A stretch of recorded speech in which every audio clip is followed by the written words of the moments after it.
There comes the sun, little darling. Tawag ko. Yung lyrics ko, mali. Ayan yung sun. Kanina doon ako sa kabila. Kaya nandito siya. Hi, sun! Good morning! So, malapit na ako sa aking sasakyan. Pauwi na. Today is Saturday. Ang ganda talaga ng araw. Hindi mo lang siya pwedeng tignan. Pwede mo lang siyang videohan kasi para hindi masira ang iyong mata. Anyway, I'm still here walking. I've been walking for about, let's see, 25 minutes? I believe, 25? Yeah, I think so, 25 minutes. Well, I'm gonna go to my car and I'm going to drive home because I'm done with my shift. And then today we and the kids, my husband and I, are going to take them to the park playground. After the first week of school, Justin has to go out and play, run around, you know. Yeah, but so far so good. So school, he's been happy coming to school and going back home. And tapos, the best part about him being in school is that his teacher is my sister-in-law's close friend, and that my sister-in-law is Justin's godmother, and the teacher's sons, one of her sons' name is also Justin, and so it's nice. And I feel comfortable, and Justin's happy so far. He's been happy. You know, he's always been a happy kid. I never had a problem with him. Even when he his first day of school in preschool, he was all excited, he was all happy, he never cried, not one time.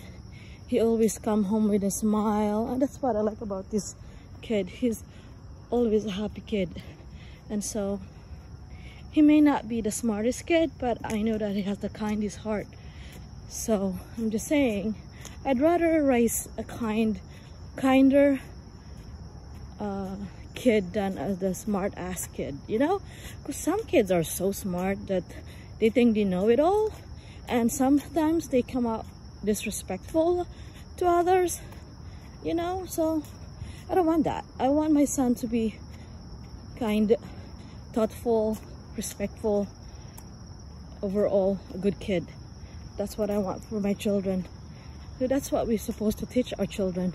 When we see something they're not nice, you know, that they do at home, we gotta stop them from doing it, because you know what they do at home, they do it at school. So we have to stop them while they're young, because once they get older, we won't be able to stop them. Matikas na yung kanilang mga buto-buto, hindi na sila nakikinig sa atin. So let's teach them kindness, empathy especially, and just respectful, be nice, be kind. Kindness is the best, you know. Ayoko ng mas matalino, gusto ko yung mas mabait na bata, you know, kasi that's what we need in this world. The world that we're in right now is a messed up world. So much wars been happening. We don't want that for our children.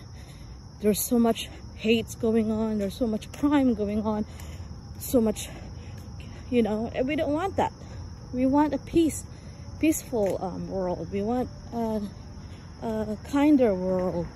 We would have a happy and peaceful world if you know, which is impossible to happen. I was just, you know, hopeful, wishful thinking to have everyone in this world be kinder to one another. What world would Tagalog na lang kay di man kamao. Anyway, So, di ba maganda yung ating mundo pagka ang mga tao ay mababait, you know. Smile, kahit na we're struggling, ano pa rin, nakangiti pa rin, kahit na our life is not perfect. But, yun lang yung ano ko, panlaban ko talaga sa mga nangyayari sa mundo is I always smile. I always give smile to the people. So, sa lahat ng taong nakikita ko, nakakasalubong ko, nakakasalamuha ko. Wala pa akong nakakaaway na kahit na sino, never, not once in my life growing up. I don't remember being so friendly when I was little. Alam ko, nang maliit ako nang didilat ako ng dila, nung nag-aaway ako ng mga kaibigan, yung mga noon. Pero ngayon, I value life. I value yung ugali ng tao. Kahit na you do me wrong, I would still not do you wrong. Tama ba yun? Hindi ko gagawin, kahit na masama kang tao, hindi ako gagawa na masama sa'yo. Yung ganun. Alam ko ba, yung mga salita ko, hindi tama. Well, anyway, the point is, let's just spread kindness. Yun lang ang gusto ko. Spread kindness, yun ang tinuturo ko sa mga anak ko. Respectful, you know, don't judge the book by its cover, yung ganun. So, yun lang tinuturo ko sa mga anak ko. At sana, kayo din po, sana maituro nyo rin po sa mga anak nyo kung paano maging mabuti at maging respectful. Although mas mahirap sa mga batang may diferensya, kapareho ng ADHD, kapareho ng autism, mas mahirap yun sa kanila. So, tayong mga tao na nakakaalam na wala tayong autism, tayo na lang ang iintindi sa kanila. Kasi hindi naman nila kasalanan na magkaroon sila ng ganun eh. So, tayo na lang mag-understand, di ba? So, yun lang. Naman sa 7 minutes na ito. Well, anyway, nandito na ako sa aking kotse. Malapit na ako umuwi. Kaya, bye-bye na guys. Spread kindness, okay? Nandito na yung aking blue baby ng asawa ko. Blue baby ng asawa ko. Ako ngayon nagmaneho kasi ginamit yung jeep kahapon. Anyway, bye guys!